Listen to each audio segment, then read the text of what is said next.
What is the California real estate exam like? Question 1. Broker Tina receives an earnest money deposit of $8,000 from buyer Diana for a property in San Diego. Under California law, how many business days does Tina have to deposit this money into a trust account or neutral escrow? 1 business day, 2 business days, 3 business days, 5 business days. California real estate law requires a broker to deposit trust funds, like earnest money, into a trust account, neutral escrow, or hand them to the principal within 3 business days of receipt. Question 2. Tina is a newly licensed real estate salesperson in California. To renew their license after the first 4-year term, how many hours of approved continuing education must Tina complete? 15 hours, 30 hours, 45 hours, 50 hours. All real estate licensees in California must complete 45 hours of approved continuing education every 4 years to renew their license. Question 3. Agent Tina represents the seller, Diana. When must Tina provide the agency disclosure form to Diana? Before entering into the listing agreement, before showing the property to any buyers, before closing escrow, within days of signing the contract. The listing agent must deliver the agency disclosure form to the seller before entering into the listing agreement. Question 4. Tina purchases a home in San Diego for $972,000. Under California's Proposition 13, what is the maximum annual percentage increase in the assessed value of the property, assuming no change in ownership or new construction? 1%, 2%, 3%, percent. Proposition 13 limits the annual increase of the assessed value of real property to a maximum of 2% per year, unless there is a change in ownership or new construction. Question 5. Broker Tina hires an unlicensed assistant, Diana. Which of the following tasks can Diana legally perform? Show a vacant property to a prospective buyer. Answer questions regarding the terms of a residential lease. Type up and file real estate documents and coordinate days, appointments. Negotiate the price with a buyer's agent. Unlicensed assistants can perform clerical duties, such as typing, filing, and scheduling appointments, but cannot perform acts that require a real estate license, like showing properties or negotiating. Question 6. Tina wants to claim adverse possession of a vacant lot in San Diego owned by Diana. In California, one of the requirements is that Tina must occupy the land continuously and pay property taxes for a minimum of how many years? 3 years, 5 years, 7 years, 10 years.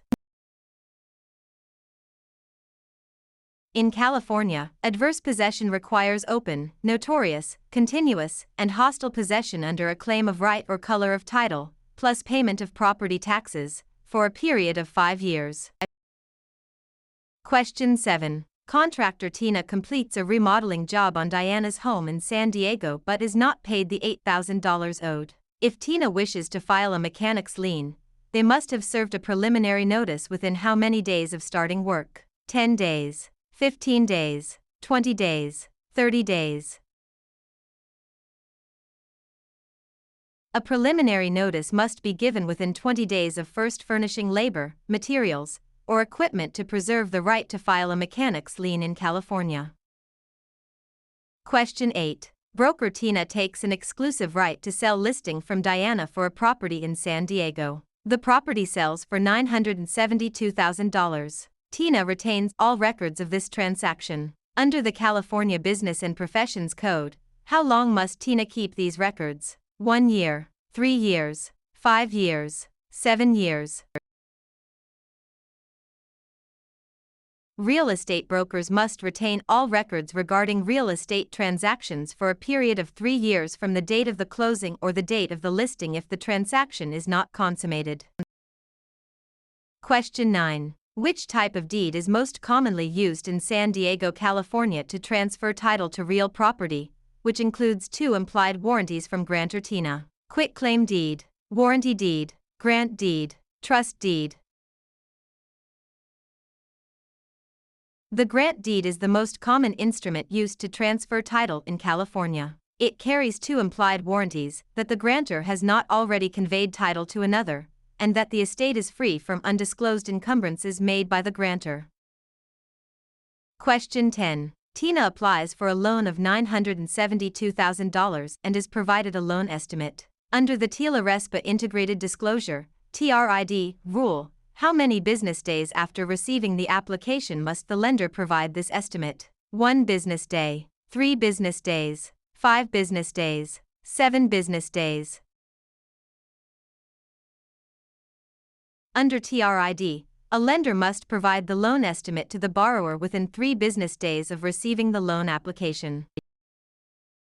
Question 11. Under the subdivided lands law in California, a public report is required when a property in San Diego is divided into how many parcels for the purpose of sale, lease, or financing? 2 or more, 3 or more, 4 or more, 5 or more. The subdivided lands law applies to the subdivision of land into 5 or more parcels for sale, lease, or financing. Question 12. Tina is a broker who mixes their personal funds of $8,000 with their clients' trust funds. This illegal practice is known as conversion, commingling, steering, redlining. Commingling is the illegal act of mixing a broker's personal or business funds with the trust funds of a client. Conversion is actually spending the trust funds.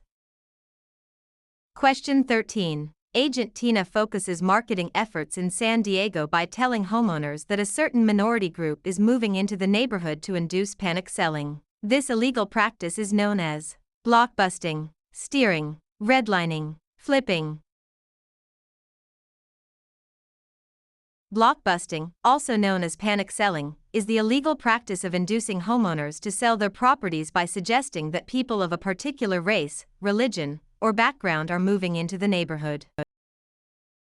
Question 14. If Tina obtains an easement by prescription over Diana's land in San Diego, Tina must have used the property hostilely, openly, continuously, and notoriously for a period of at least 1 year, 3 years, 5 years, 10 years.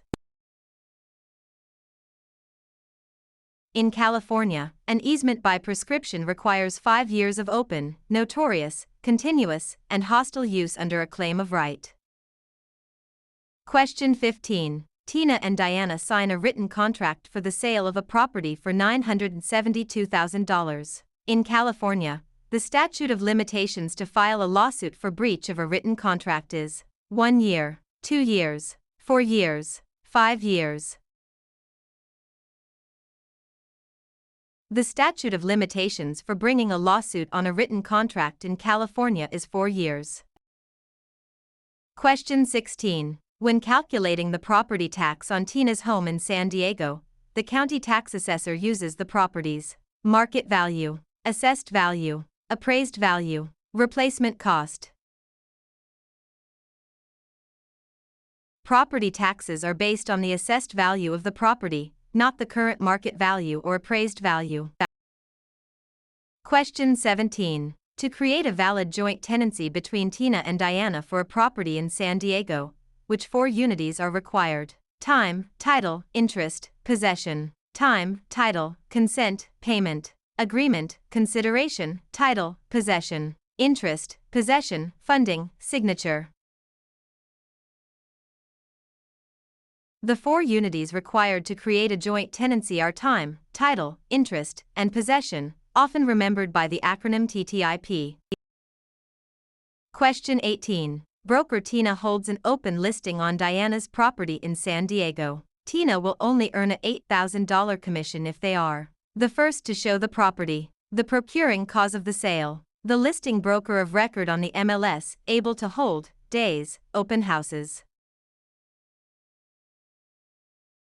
In an open listing, the broker only earns a commission if they are the procuring cause of the sale, the one who brings the willing and able buyer.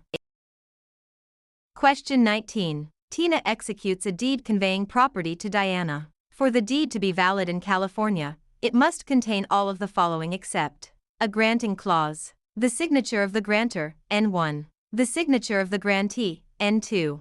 An adequate description of the property. A valid deed must be signed by the grantor, but the grantee is not required to sign it. Question 20. A lender offers Tina a loan of $972,000 to purchase a commercial property in San Diego. The lender requires the property to be used as collateral while Tina retains possession. This is known as subordination, hypothecation, alienation, amortization. Hypothecation is the practice of pledging property as security for a debt while retaining possession and use of the property.